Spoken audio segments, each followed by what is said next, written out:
السلام عليكم ورحمة الله وبركاته. ازيكم عاملين ايه؟ النهاردة فيديو جديد. حطيلي لايك للفيديو واشتراك لو لسه مشتركتيش معانا، وان شاء الله فيديو النهاردة يكون خفيف كده على قلبكم ويعجبكم. هعمل معاكم كده روتين يوم الجمعة. هيبقى سهل كده وخفيف وبسيط وكله وصفات حلوة بإذن الله تستفيدوا منها. تابعي بقى معايا الفيديو ان شاء الله تستفيدي منه. النهاردة بقى يوم الجمعة. يوم الخميس بكون مثلا مرتبة البيت من بالليل كده، مشيكة عليه قبل ما بنام. اهم حاجة الأوضة دي اللي احنا بنقعد فيها وبيبقى فيها كل البهدلة كلها بتاعة البيت يعني. فبحب اروقها كده قبل ما انام علشان الصبح ما اصحاش الاقي الدنيا ايه، مكركبة من حواليا، واحس كده ان انا ايه مش عارفة ابدأ اليوم منين. فبحب اكون كده مرتباها من بالليل يعني على قد ما بقدر. مش حاجة مقدسة كل يوم بعملها، بس لو قدرت ان انا اكون عاملاها يعني عشان اول ما بنصحى بندخل نقعد فيها نفطر نبدأ اليوم وكده. فبحب ان نكون ايه، تكون يعني الأوضة دي خاصة مترتبة وكده. صحيت بقى بوريكم كده المنظر كده على الصبح، وان شاء الله الفيديو اللي هو انا عملت فيه الغرفة دي وتجديدات فيها هسيبهولكم في علامة الاي فوق. حضرنا بقى الفطار المتين الحلو بتاع يوم الجمعة. ما كانش لينا نفسي يعني ناكل فول وطعمية وكده، ف اكلنا يعني جبن وبطاطس والكلام ده. كان فطار خفيف ولذيذ كده، وان شاء الله تاخدوا كده منه فكرة. النهاردة بقى عندي مناسبة حلوة، عيد ميلاد ماما. عايزة بصراحة، هو عدى الصراحة عيد ميلادها يعني من بدري. فانا عايزة اعمل لها اي حاجة بسيطة خالص خالص. هعمل لها كيكاية كده بسيطة، طريقتها سهلة ان شاء الله. ايه، تتابعوا معايا الفيديو بإذن الله وتشوفوا طريقتها. انا هعمل الكريمة اول حاجة علشان هي بتاخد وقت وكده. عندي كيس من الكريم شانتيه اللي هو بتاع دريم ده، هو بيبقى محلى وعليه كل حاجة. وعندي كوباية مية ساقعة متلجة يعتبر كده فيها مثلا، يستحسن يعني يكون فيها قطع تلج.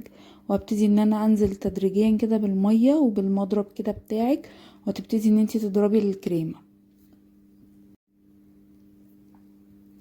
طبعا ما نحطش المية تدريج يعني ما نحطش المية كلها مرة واحدة، نحط تدريجيا كده علشان الكريمة بتاعتك ما تطلعش خفيفة وتبوظ. هفضل اضرب كده فترة مثلا من 5 ل10 دقايق، اريح المضرب في النص، وبعد كده هتطلع معايا بالقوام اللي انتوا شفتوه ده. احطها بقى على الفريزر جري. بعد كده هبتدي اعمل الكيك. عندي كوباية من اللبن، عليها كوباية الا ربع من الزيت، زيت يكون زيت نباتي نضيف، وعندي كوباية من السكر. الاول انا هعمل خطوة كده هتشوفوها معايا عشان نعمل صوص الشوكولاتة. وعندي 3 معالق كبار مليانين يعني معالق هرمية من الكاكاو الخام اللي هو الدارك خالص والغير محلى. هبتدي بقى احط اخر حاجة الكاكاو من فوق، ما تحطيش الكاكاو من تحت عشان مش هيدوب معاكي. حطيت عندي السكر واللبن والزيت والكاكاو. هبتدي المقادير اللي انا قلتها لكم دي من كل حاجة كوباية، ما عدا الزيت كوباية الا ربع. وعندي 3 معالق كبار هرميين من الكاكاو، هيديني القوام بتاع صوص الشوكولاتة اللي احنا هنعمله اول حاجة، اللي هو احنا هنغطي بيه الكيك من فوق. دي اسهل طريقة وابسط طريقة لصوص الشوكولاتة.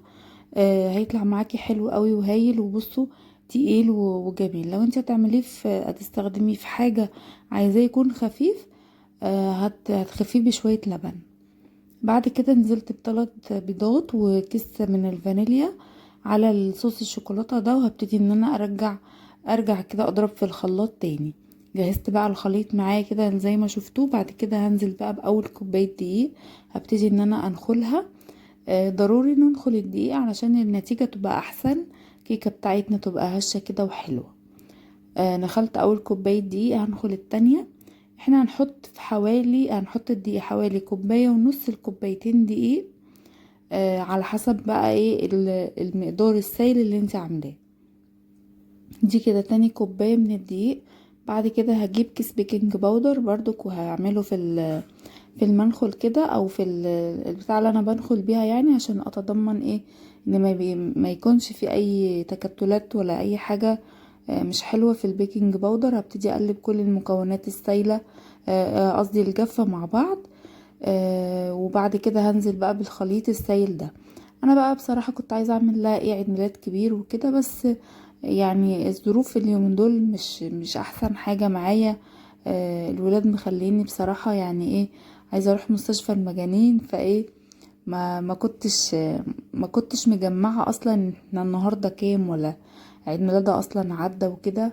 فكان نفسي اعملها ترتيبات وحاجات اكتر من كده، بس انا حبيت ان انا يعني ابين لها ان انا فاكراكي وكده و... واعمل لها كده حاجه بسيطه. هو مش مقامها طبعا، بس ايه، يعني قلت كده اعمل لها حاجه بسيطه ومننا ان احنا نقعد مع بعض. وما عملتش الصراحه في يوم عيد ميلادها علشان تجنب شويه حته ان ممكن يكون حرام وكده ان انا اعمل يعني عيد ميلاد في يوميها وكده. عملنا بقى الكيكايه كده زي ما انتوا شايفين، ضربتها كده بالمضرب الدقيق مع المكونات السائله اللي احنا عملناها. وهجيب بقى الصينيه بتاعتي وهبتدي ان انا اكون ايه الصينيه اديها دهنه زيت كده او سمنه تكون سايحه بالفرشه كده. بعد كده هنزل بقى بالخليط بتاعي كده زي ما انتوا شايفين، ده القوام المناسب ليه. هنزل في الصينيه الكبيره دي علشان انا عايزه اعمله في قوام قصدي في حجم الجاتو. مش هعملها تورتايه قوي قد ما انا عايزه اعملها في حجم الجاتو كده، فعايزه قالب يكون مستطيل. دي اكبر صينيه في الصواني اللي هي المربعين اللي هم الطوال اللي هم المستطيلين دول. بعد كده هنزل خلصت بقى الكيكة ودخلتها على درجة حرارة 180 في الرف اللي في النص. بعد كده هعمل بقى جنبها مثلا ايه ميني بيتزا ولا حاجة. كنت هعمل بسبوسة بس برضو حسيت ان هيبقى حلو، يعني حلو مع حلو فمش هيبقى حلو، مش هيبقى احسن حاجة يعني. فقلت اعمل حاجة ميني بيتزا ولا حاجة تكون تتشرب مثلا مع الشاي او تتاكل كده، تبقى حلوة قوي تتاكل مع الشاي مش تتشرب. معلش، اعذروا مخي اللي مفوت واعصابي اللي تعبانة. عندي بقى كوبايتين من الدقيق، رشة ملح، معلقة كبيرة من السكر، معلقة كبيرة من الخميرة، معلقة كبيرة من الزبادي. لو مفيش زبادي ممكن معلقتين لبن بودر. وبعد كده هبتدي انزل بالمية تدريجيا، هقلب كده بالمعلقة لحد لما لحد ما احس بقلب بقى بالمعلقة زي ما قلت لكم لحد ما احس ان كل الخليط بتاعي كده امتزج مع بعضه. بعد كده اعمل بقى ايه بايديا، يعني هعجن بايديا. بنحط المية تدريجيا واحدة واحدة علشان نوعية الدقيق انتي مش عارفاها هتاخد قد ايه مية. عامة الدقيق ملوش مقدار مية، هو كل دي بيختلف من التاني يعني. فاحنا ايه هنعجن كده واحدة واحدة، احتاجت مية هندلها. ابتديت كده ان انا اعجن العجينة بتاعت الميني بيتزا. بصوا العجينة دي ممكن تنفع لحاجات كتير، تقدري تشكلي منها كذا نوع معجنات هتبقى شغالة معاكي. عجنت بقى العجينة زي ما شفتوا كده وسبتها بقى تخمر، غطيتها يعني وسبتها تخمر.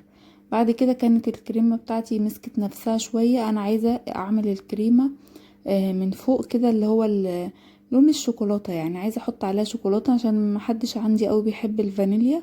فاحط عليها كده رشة من الشوكولاتة السايلة او صوص الشوكولاتة اللي احنا عملناه. وهبتدي ان انا اقلبها كده بالشكل ده عقبال ما الكيكايه بتاعتي تطلع من الفرن. هي طلعت من الفرن بقالها شويه. بصوا الخرام اللي فيها دي كنت بختبرها، طلعت من الفرن سبتها تبرد تماما لحد ما بقت يعني بارده تماما. بعد كده هجيب الشوكه بتاعتي وابتدي ان انا اخرم كده القالب اللي انا عملته بتاع الكيك. وانزل بقى بكوبايه من نص كوبايه من اللبن او كوبايه صغيره من اللبن مدوبه فيها معلقتين من اللي هو بودرة الشوكولاتة اللي هو النسكويت او بودرة الشوكولاتة، ومعلقة سكر. وهبتدي ان انا اسقي الكيك بتاعي. ما تحطيش الكوباية كلها لان انا حطيت الكوباية كلها حسيتها يعني كانت طرية قوي قوي. اعملي نص كوباية بس. بعد كده هجيب بقى الكريمة وانزل بيها كده من فوق. الكريمة برضو كانت محتاجة تمسك شوية، بس انا الصراحة يعني كنت مثلا لو انت هتعمليها اعملي الكريمة من قبلها بيوم وحطيها في الفريزر هتبقى معاكي قوامها هي. بس انا عشان كنت مستعجلة وعملت كله في يوم واحد، ف الموضوع كان بالنسبة لي ايه يعني الحمد لله طلعت جميلة والله واتاكلت كلها وخلصت كمان. بصوا بقى وبصي ويستحسن كمان لو انت عندك حد بيبيع خامات حلويات، هاتي كريم شانتيه اللي هو الخام وحطي له انتي السكر البودر واضربيه. هيبقى احلى وموفر اكتر ومش هيبقى يعني هديكي نتيجة احلى، نتيجة وقوام متماسك احلى. هفرد بقى بالاسباتيولا كده زي ما انتوا شايفين. ولو عندك الحاجات بتاعه الحلويات اللي هي حاجه يعني حاجه تفردي بيها. ده اسمه سكرابر، بتاع حلويات او بتاع اللي انت بتفردي بيه الكيكات وتجلسي بيه الكيكات والكلام ده. كنت جايباه من العتبة، من محل يعني بتاع الادوات اللي هي قولوا معايا الحلويات والتزيين والكلام ده. اسمه سكرابر، ده حلو قوي. هما كانوا 3 قطع مع بعض، مزجزج ومستطيل، والقطعة اللي انتوا شفتوها دي. خلصت بقى تسوية الصينية، هنزل بقى بالصوص الشوكولاتة اللي انا كنت شايلاه في الاول، وهبتدي بقى ان انا يعني اعمله كده، اعمله شكل من فوق. ممكن تحطي الصوص كله وتفرديه وتبقى كذا طبقة، من طبقة شوكولاتة وطبقة كريمة والكيك، وممكن تلخبطيه على بعضه زي ما انا عملت. عملتها بقى، فردتها كلها كده على بعضها ودخلتها التلاجة. وبعد كده دخلت بقى على العجينة بتاعتي، كانت اختمرت زي ما انتوا شايفين. هبتدي بقى ان انا اعمل ايه، الميني بيتزا بتاعتي. هحط كده حاجة بسيطة جدا في ايديا زيت، وهبتدي ان انا اعمل بقى كور صغيرة. ممكن تفردي دقيق وتفردي كده العجينة بتاعتك كلها على الرخامة، وبعدين تقطعيها بقطاعة، ترجعي تلمي الدقيق تاني. بس الطريقة دي رخمة شوية في ان انت ترجعي تلمي العجينة تاني وتضطري تسيبيها لما ترتاح وكده، لا يعني بصراحة بشوفها رخمة. انتي بقى لو عملتي كور زي كده هتبقى اسهل بالنسبة لك، تاخدي الكورة وتفرديها في الصينية على طول، هتبقى سهلة وبسيطة. ارتاحوا بقى شوية وخدتهم بقى على الصينية على طول، فيها دهنة خفيفة جدا من الزيت بالفرشة.